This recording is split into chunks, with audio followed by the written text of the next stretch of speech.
A reading from Exodus. Today is February 21st. Our Exodus reading is chapter 2.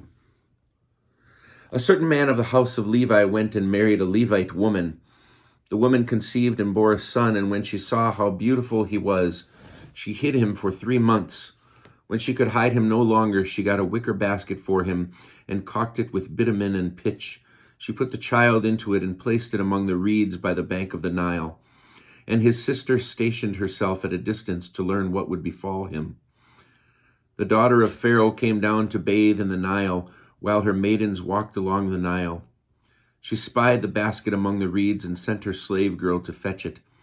When she opened it, she saw that it was a child, a boy, crying. She took pity on it and said, "This must be a Hebrew child." Then his sister said to Pharaoh's daughter, "Shall I go and get you a Hebrew nurse to suckle the child for you?" And Pharaoh's daughter answered, "Yes." So the girl went and called the child's mother, and Pharaoh's daughter said to her, "Take this child and nurse it for me, and I will pay your wages." So the woman took the child and nursed it. When the child grew up, she brought him to Pharaoh's daughter, who made him her son. She named him Moses, explaining, "I drew him out of the water."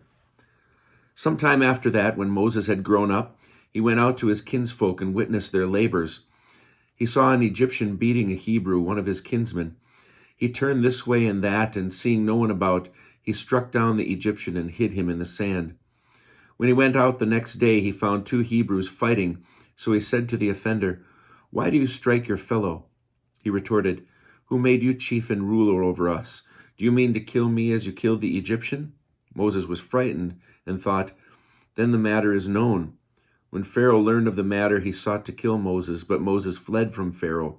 He arrived in the land of Midian and sat down beside a well. Now the priest of Midian had 7 daughters.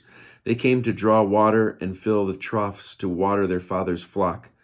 But shepherds came and drove them off. Moses rose to their defense, and he watered their flock. When they returned to their father Reuel, he said, "Now is that you have come back so soon today?" They answered, "An Egyptian rescued us from the shepherds. He even drew water for us and watered the flock." He said to his daughters, "Where is he then? Why did you leave the man? Ask him in to break bread." Moses consented to stay with the man, and he gave Moses his daughter Zipporah as wife. She bore a son whom he named Gershom, for he said, "I have been a stranger in a foreign land." A long time after that, the king of Egypt died. The Israelites were groaning under the bondage and cried out, and their cry for help from the bondage rose up to God. God heard their moaning, and God remembered his covenant with Abraham and Isaac and Jacob. God looked upon the Israelites, and God took notice of them.